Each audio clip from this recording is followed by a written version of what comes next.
नमस्कार दोस्तों, स्वागत है आप सभी के एक बार फिर से देश दुनिया की मुख्य ताजा बड़ी खबरों में। सबसे पहली बड़ी खबर में आपको बताएंगे कि प्रधानमंत्री मोदी की मां हीराबेन की बिगड़ी तबीयत, मोदी का रो रो कर बुरा हाल, अहमदाबाद के अस्पताल में कराया गया भर्ती। वहीं दूसरी बड़ी खबर में बताएंगे दोस्तों कि राहुल गांधी की सुरक्षा में भारत जोड़ो यात्रा में हुई बड़ी चूक, बाल बाल बची राहुल गांधी की जान। कांग्रेस ने गृह मंत्री अमित शाह को लिखी चिट्ठी, सुरक्षा बढ़ाने की है मांग। वहीं आपको बताएंगे दोस्तों कि जम्मू कश्मीर में आतंकियों के निशाने पर स्थानीय नेता और पूर्व सैनिक, मोदी सरकार की बढ़ गई है टेंशन। वहीं आपको बताएंगे दोस्तों कि रंग दे वसंती एक्टर ने सीआरपीएफ पर लगाए गंभीर आरोप, कहा मेरे माता पिता को सीआरपीएफ के जवानों ने किया है परेशान। वहीं आपको बताएंगे दोस्तों कि बिहार के पटना में मेयर पद की उम्मीदवार सरिता नोमानी ने बीजेपी पर लगाए चुनाव में गड़बड़ी करने का आरोप, कहा ईवीएम सेट करके जीतना चाहती है चुनाव। वहीं आपको बताएंगे दोस्तों कि कांग्रेस के स्थापना दिवस पर गहलोत ने बीजेपी आरएसएस पर बोला हमला, कहा ये दोनों ही लोग उड़ा रहे हैं संविधान की धज्जियां, लड़ाई रहेगी जारी।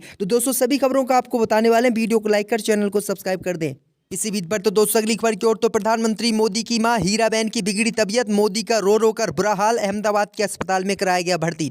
जब दोस्तों आपको बता दें कि प्रधानमंत्री मोदी की मां हीराबेन की तबीयत बिगड़ गई है।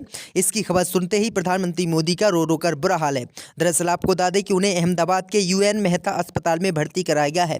हीराबेन की उम्र 100 साल से ज़्यादा है। इसी साल जून महीने में उन्होंने अपना 100वां जन्मदिन मनाया था। तब प्रधानमंत्री मोदी ने उनके पैर धोए थे और उनसे आशीर्वाद लिया था। हाल में संपन्न हुए गुजरात विधानसभा चुनाव से एक दिन पहले भी प्रधानमंत्री मोदी अपनी मां हीराबेन से मिले थे। वे अहमदाबाद एयरपोर्ट से उतरने के बाद सीधा गांधीनगर में अपनी मां हीराबेन मोदी से मिलने के लिए उनके आवास पहुंचे थे और चरण स्पर्श कर उनका आशीर्वाद लिया था। मोदी ने अपनी मां के यहां करीब 45 मिनट बिताए थे, लेकिन आज उनकी मां की तबीयत खराब हो गई है, जिसके बाद प्रधानमंत्री मोदी का रो रो कर बुरा हाल है। दरअसल आपको बता दें कि प्रधानमंत्री मोदी अपनी मां से बहुत प्रेम करते हैं और जब भी वह गुजरात जाते हैं तो अपनी मां से जरूर मिलते हैं। इसी बीच पर तो दोस्तों अगली खबर की ओर, तो भारत जोड़ो यात्रा में राहुल गांधी की सुरक्षा में बड़ी चूक, बाल बाल बची राहुल गांधी की जान। जब दोस्तों आपको बता दें कि कांग्रेस सांसद राहुल गांधी की सुरक्षा में चूक का मामला भारत जोड़ो यात्रा में सामने आया है और राहुल गांधी की बाल बाल जान बची है। वहीं आपको बता दें कि कांग्रेस ने राहुल गांधी की सुरक्षा में लापरवाही का आरोप लगाया है। इसे लेकर कांग्रेस नेता केसी वेणुगोपाल ने गृह मंत्री अमित शाह को चिट्ठी लिखी है और चिट्ठी में वेणुगोपाल ने राहुल गांधी की सुरक्षा बढ़ाने की बीजेपी से मांगी है। कांग्रेस की ओर से सुरक्षा में लापरवाही का वीडियो भी जारी किया गया है। इसके साथ ही कांग्रेस बीजेपी पर यात्रा में खलल डालने का आरोप भी लगा रही है। कांग्रेस का कहना है कि बीजेपी यात्रा में खलल डालने की कोशिश कर रही है। केसी वेणुगोपाल ने कहा कि राहुल गांधी को जेड कैटेगरी की सुरक्षा मिलने के बावजूद इस तरह की खामी चिंताजनक है। कांग्रेस ने कहा कि भारत सरकार को आगाह करना जरूरी हो जाता है। हम और संवेदनशील इलाकों में जा रहे हैं, ये तपस्या पूरी होकर रहेगी। कांग्रेस पार्टी हर कीमत पर पूरी भारत जोड़ो यात्रा को समाप्त करेगी और बीजेपी के रुकने से नहीं रुकेगी। तो ये बड़ी अपडेट आ रही दोस्तों। इसी बीच पर तो दोस्तों अगली खबर की ओर, तो जम्मू कश्मीर में आतंकियों के निशाने पर स्थानीय नेता और पूर्व सैनिक, मोदी सरकार की बड़ी चिंता। जब दोस्तों आपको बता दें कि जम्मू कश्मीर की सुरक्षा को लेकर गृह मंत्री अमित शाह ने हाई लेवल मीटिंग बुलाई है। इससे पहले सुरक्षा एजेंसियों ने जम्मू कश्मीर में आतंकी संगठन लश्कर तैयबा की बड़ी साजिश का खुलासा किया है। इंटेलिजेंस एजेंसी ने अलर्ट जारी करते हुए बताया है कि लोकल नेता, पूर्व सैनिक, गैर कश्मीरी सरकारी गाड़ियां आतंकियों के निशाने पर है। इसके लिए लश्कर के ही 2 आतंकियों को जिम्मेदारी दी गई है, जो कि पाकिस्तान से भी हो सकते हैं। इंटेलिजेंस एजेंसी के मुताबिक आतंकी कुपवाड़ा बारामूला के रास्ते में आईईडी प्लांट कर सकते हैं। ऐसे इनपुट मिलने के बाद सिक्योरिटी फोर्सेस को अलर्ट पर रहने को कहा गया है।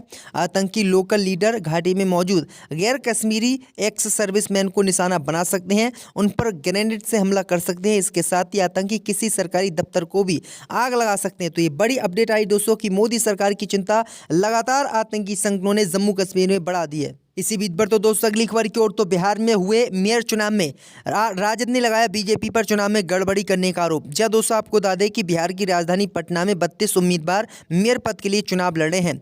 दलीय आधार पर चुनाव नहीं होने के बावजूद जहां बीजेपी सीता साहू के लिए पूरी ताकत लगाए हुए है, वहीं सरिता नौपानी के लिए जनता दल यूनाइटेड की तरफ से ताकत लगाई है।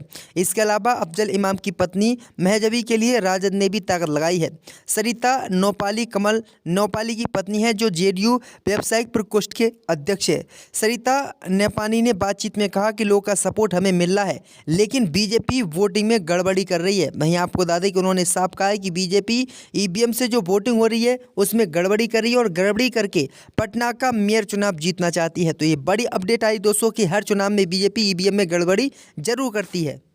इसी बीच पर तो दोस्तों अगली खबर की ओर तो राजस्थान में बीजेपी नेता ने सीधी प्रधानमंत्री मोदी को दी चुनौती। राजस्थान में पार्टी में जारी गुटबाजी खुलकर आई सामने। जय दोस्तों, आपको बता दें कि राजस्थान बीजेपी में चल रही गुटबाजी के बीच राज्यसभा के पूर्व सदस्य ओम माथुर का एक वीडियो वायरल हो रहा है, जिसमें दिग्गज नेता प्रधानमंत्री मोदी को चुनौती देते हुए वो नजर आ रहे हैं।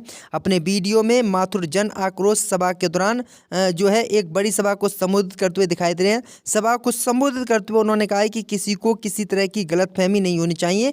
अब मैं केंद्रीय चुनाव समिति का सदस्य हूँ। जयपुर के लोग जब कहीं भी कोई सूची भेजते हैं तो मैं एक एक नाम का ध्यान रखता हूँ, जिसे मोदी भी नहीं हटा सकते।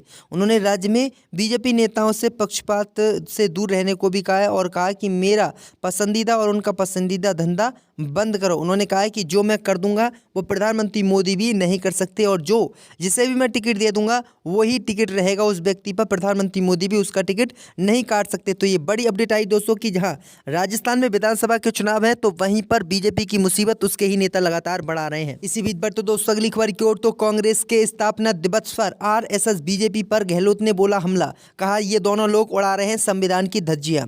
जय दोस्तों, आपको बता दें कि कांग्रेस के 138वें स्थापना दिवस के मौके पर राजस्थान के मुख्यमंत्री अशोक गहलोत ने बीजेपी और आरएसएस पर हमला किया। उन्होंने कहा कि 138 साल का लंबा सफर तय करके कांग्रेस यहां तक पहुंची है। उन्होंने कहा कि इस समय बीजेपी की सरकार पूरे देश में है और बीजेपी इस समय पूरे देश में नफरत फैला रही है और संविधान की धज्जियां उड़ा रही है।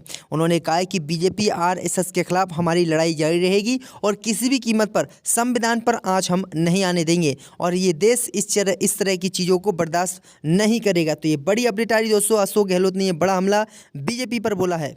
इसी बीच पर तो दोस्तों अगली खबर की ओर तो रंग दे बसंती एक्टर ने सीआरपीएफ पर लगाए गंभीर आरोप। बताया कैसे 20 मिनट तक किया माता पिता को परेशान। जय दोस्तों, आपको बता दें कि साउथ और बॉलीवुड की कई फिल्मों में काम करने वाले एक्टर सिद्धार्थ अपने सोशल मीडिया पोस्ट की वजह से सुर्खियों में इस समय बने हुए हैं। एक्टर ने सुरक्षा बलों के जवानों पर गंभीर आरोप लगाते हुए बदसलूकी करने का इल्जाम लगाया है। एक्टर का दावा है कि उनके माता पिता को जानबूझकर सुरक्षा बलों के जवानों ने परेशान किया है। अपनी आप बीती को लेकर एक्टर ने सोशल मीडिया पर एक पोस्ट भी लिखा है और हर्फ दर हर्फ घटना का जिक्र किया। तो चलिए जानते कि एक्टर ने क्या कहा। दरअसल आपको बता दें कि रंग दे बसंती फिल्म में काम कर चुके एक्टर सिद्धार्थ ने बताया कि कैसे एयरपोर्ट पर तैनात सीआरपीएफ जवानों ने उनके माता पिता को लगभग 20 मिनट तक परेशान किया। एक्टर ने सोशल मीडिया पर पोस्ट लिखा, मदुरै एयरपोर्ट पर सीआरपीएफ ने लगातार उत्पीड़न किया। वो मेरे माता पिता को लगातार 20 मिनट तक परेशान करते रहे। वो मेरे माता पिता से कहते रहे कि बैग में से सिक्के निकालो। मेरे माता पिता उन्हें इंग्लिश में बात करने की रिक्वेस्ट कर रहे थे, लेकिन वो सभी रूट होकर हिंदी में बात कर रहे थे। उन्होंने कहा है कि इस तरह की घटना मेरे साथ हुई है और मैं इसको कतई बर्दाश्त नहीं करूंगा और चेकिंग के फोटो भी जो है उन्होंने टैग की हैं। तो ये बड़ी अपडेट आ रही दोस्तों। इसी बीच पर तो दोस्तों अगली खबर की ओर तो राहुल गांधी बोले मेरी दीदी को भी पहले कहते थे गूंगी, मुझको बुलाते हैं पप्पू। जय दोस्तों, आपको बता दें कि कांग्रेस नेता राहुल गांधी ने एक इंटरव्यू में कहा कि उन्हें पप्पू कहलाने में कोई आपत्ति नहीं है क्योंकि ये उनके प्रचार अभियान का हिस्सा है। राहुल ने द बम्बे जर्नी के साथ एक इंटरव्यू दिया है। इस इंटरव्यू में राहुल गांधी ने कहा कि ये उनके मन में है कि उनके दिल में डर दिखता है। ये इंटरव्यू भारत जोड़ो यात्रा के दौरान तब लिया गया था जब ये मुंबई में थी। अभी फिलहाल यात्रा रुकी हुई है और 3 जनवरी को ये फिर से शुरू होगी। मैं आपको बता दें कि राहुल गांधी ने कहा कि सभी तरह के नाम मुझे पुकारते हैं। कोई लोग मुझे पप्पू कहता है, कोई राहुल कहता है, कोई कुछ कहता है।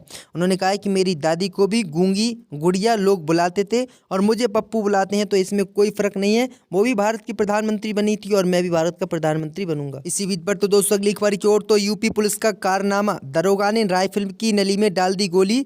जी हाँ दोस्तों, आपको बता दें कि राइफल लोड करने के लिए कहा गया तो संत कबीर नगर में दरोगा ने राइफल की नली में डाल दी गोली। इसे देखकर बस्ती रेंज के डीआईजी आर.के. भारद्वाज हंसते हंसते लोटपोट हो गए। दरअसल आपको बता दें कि मंगलवार को वो निरीक्षण पर खलीलाबाद थाने पहुंचे थे। यहाँ उन्होंने थाने में आर्म्स निरीक्षण का हाल देखा। इसके बाद वहां तैनात सभी पुलिसकर्मियों को पिस्टल, राइफल, टेयर गन समेत अन्य हथियार चलाने के लिए कहा। DIG R K. भारद्वाज ने एक सब इंस्पेक्टर को बुलाया और हथियार चलाकर दिखाने को कहा। सब इंस्पेक्टर उनके सामने राइफल में नली से गोली डालकर उससे चलाने की कोशिश करने लगा। ये देखकर डीआईजी अपनी हंसी नहीं रोक पाए, साथ ही थाने पर मौजूद सभी पुलिसकर्मी दंग रह गए। डीआईजी ने इसके बाद कहा कि अगर पुलिसकर्मी गोली चलाना नहीं जानते और पिस्टल तक खोल नहीं पा रहे हैं तो जान जा सकती है। उन्होंने सभी पुलिसकर्मियों को आपात स्थिति के लिए प्रैक्टिस करने के लिए कहा। तो ये बड़ी अपडेट आई दोस्तों कि यूपी पुलिस का ऐसा हाल है कि यूपी पुलिस को गन भी चलाने नहीं आ रही, तो ये लोगों की सुरक्षा क्या करेंगे।